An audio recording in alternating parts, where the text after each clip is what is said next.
It smells like peppermint. It smells like a candy cane. Very nice. What ended up happening though is I had a store and decided I developed this and figured out, okay, well now I want to sell it to other stores so they can sell it, and that'll work out a lot better. Sure. And I've actually done a lot of sales in my life, and so I knew cold calling sales very well. In fact, what I did a lot was door-to-door stuff, and so I just figured that would be the best way to go, and it worked out pretty well. The only problem is it's a little slow, because what you got to do is you have to drive to a place, and what I drove to mostly were health food stores. I'd get business listings, and I'd look those up and try to figure out where all the health food stores were, and I would just travel to the different health food stores, and on the way to those, I would stop at other stores, and I would pitch them on how to sell it. The biggest thing I was looking for when I would do that was stores that had someone there that could make a decision, honestly.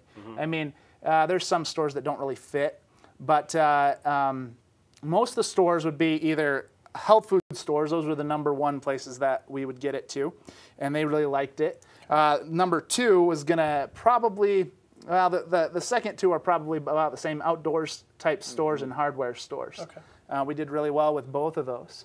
But the way we did it, or the way I would do it, is I would just drive around literally and walk in the place and try and sell them. Okay. Right. Doing that did really well, but I know we're talking about the social media thing. I do have a website.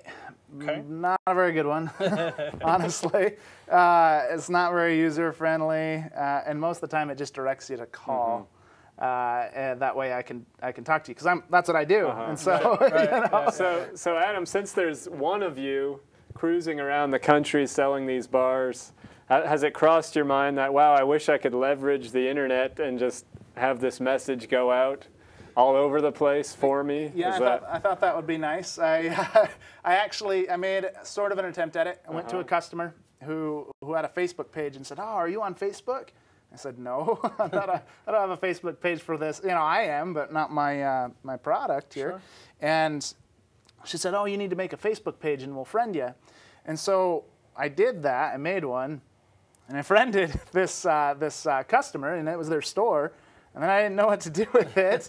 Sure. And they made a comment about the Bug Bar, just one, and they said how nice it was and all that.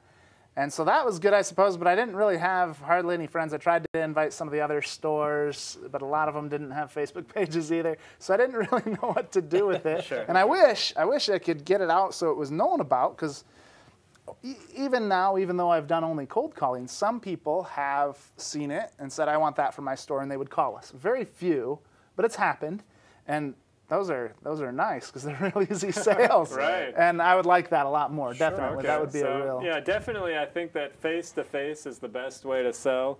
But if you really want to, not the quickest.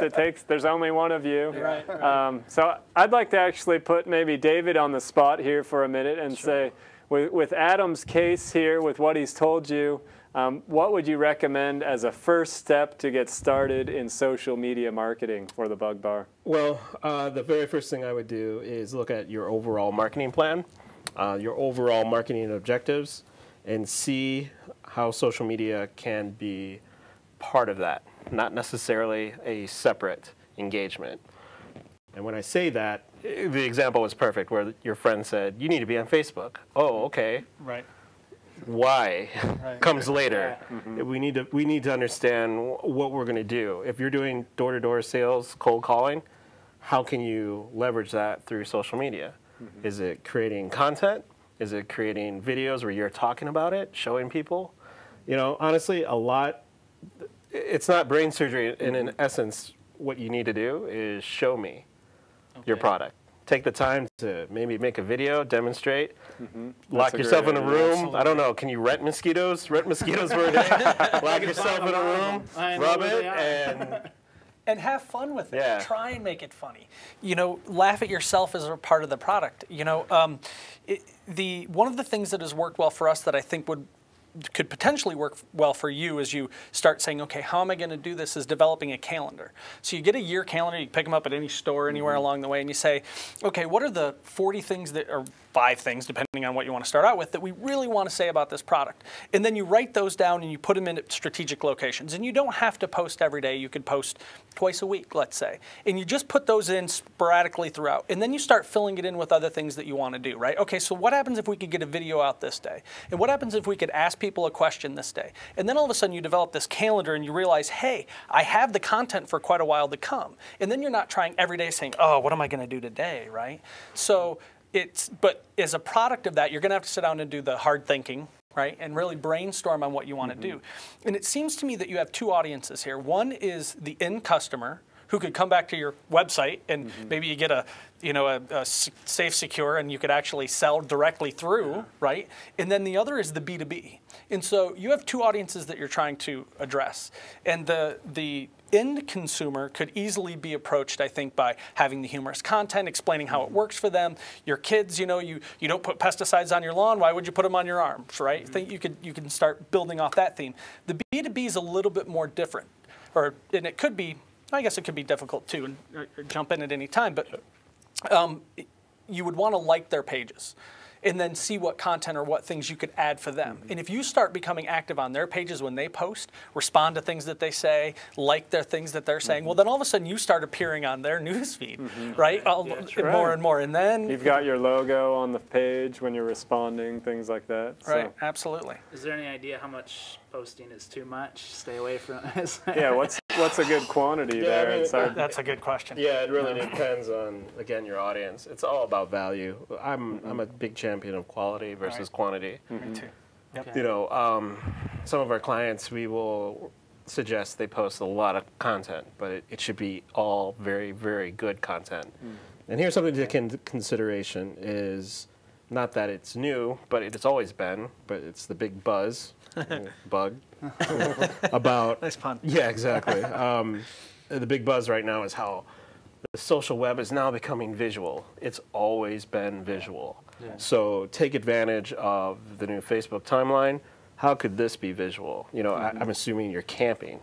You know, you're outdoors. Take pictures of outdoors, man. You know, like, show me something. What we do with our clients is we like to create what we call a content bubble. And the content bubble starts very simply with, what's your core subject? Well, it's going to be this. Okay, what are related subjects to this? You know, maybe your audience, you know, camping, hunting, outdoors, you know, and then passion subjects.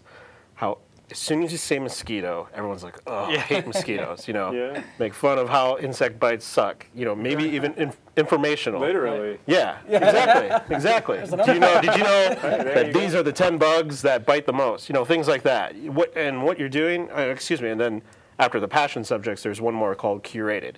I guarantee if you go on YouTube and Google in mosquito bites, something's going to pop up. A video is going to pop up.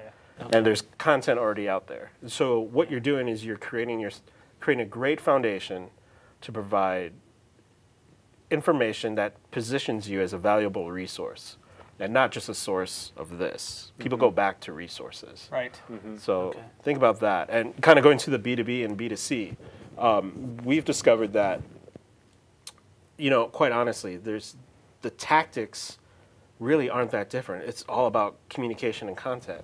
If I'm a business, I want to get to know you through your content. And I said it at the beginning, you should treat content as much care that you put into this product.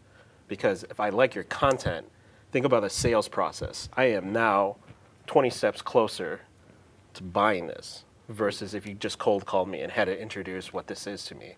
If I can find it through your content, I can learn about it, I can relate to it, and I can connect with you, I'm that much closer to buying. That's great. Yeah, imagine, Adam, if you walked into a hardware store and the owner had just watched your video on YouTube and he already knew what the product was. They said, yeah, I'll take a case of those because he's already sold before you got there. And you could always use that content as your promotional flyers. Right.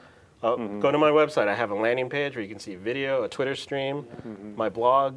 You know, we're talking a little bit of tactics there for a bit, but... And some coding and some things. You'd need some outside sources to help you with that. But I think the key that you said that is spot on is value. You have to add value to the content that you're producing. And you know, I thought you had a lot of good ideas with play with the idea that bug bites suck. You know, and Yeah, what if you had like a video where you're dressed up in those mosquito nets? Hi, I want to introduce you to this product. There's mosquitoes all around you. You know, like, or even fake in the buzzing sound Yeah. and make it known that it's fake buzzing sound, but that's Or what you makes could it have funny and enjoyable, enormous mosquito bites Right. all over and Right. say, I wish I would have used I wish I this would've thing used last this. I weekend don't think I or want my something. face all bit Right. up to do that, but You're getting people's attention either Okay, way. true. So. Right. David, you had mentioned listening quite a bit before. What are some easy things Adam could do to start listening and see what the conversation is? yeah, bug bites. See what people Yeah, are just search in saying. Google, bug bites, Mosquitoes, Twitter, you said, Facebook. was it black fly? black flies, it keeps black flies. Black flies, right. Do you know who your consumers are? Meaning what they're into? Are they campers? Are they hunters? Yeah, Are they? it's a few different people. It's hunters, fishermen, and stuff like Okay. that. They actually like it a lot because black flies are on the water really bad. I would definitely start listening to those communities. Fishermen, hunters, campers, just seeing what's going on there. I was that's thinking great. health food stores too. You know, you have a lot of health conscious people in that environment, and if you find content, and it's pretty easy just by Google Alerts. I don't know if you're familiar with those, where you can follow content that's generated about a particular term or keyword, multiple terms, phrases, and you can find out, you know, what the diseases are that are being, you know, spread as a result of these, and then, you know, you oftentimes what we find is emotion is the key to connecting. If your message can resonate emotionally, then, you know, you're more likely to have them buy into what it is that your product does for them. And you know, spreading West Nile virus is a big thing. You know, I mean, that's important to people, and if you can keep that away. And Fear. Yeah. Just use fear Right. tactics. When I sold door to door, they tell you like emotion is the thing to go with. People won't buy off of logic as easily as they will emotion. Yeah. Hey, same thing true. sorry to cut you guys off. This is an awesome discussion, and I've learned a lot. It's been a pleasure Absolutely. hearing everybody tonight in your case. And David, Caleb, I've learned quite a bit from what you do as well. Thanks for having us. Yeah, you're you welcome. very I'm much. really glad you all came. And join us next time on Digitized. And don't forget to connect with the social media club Great Lakes Bay on Twitter at SMC Great Lakes, and also on Facebook, facebook.com/SMC Great Lakes. I'm Mark DeSchweinitz, and thanks a lot for joining us. Have a great day, and good luck with social media.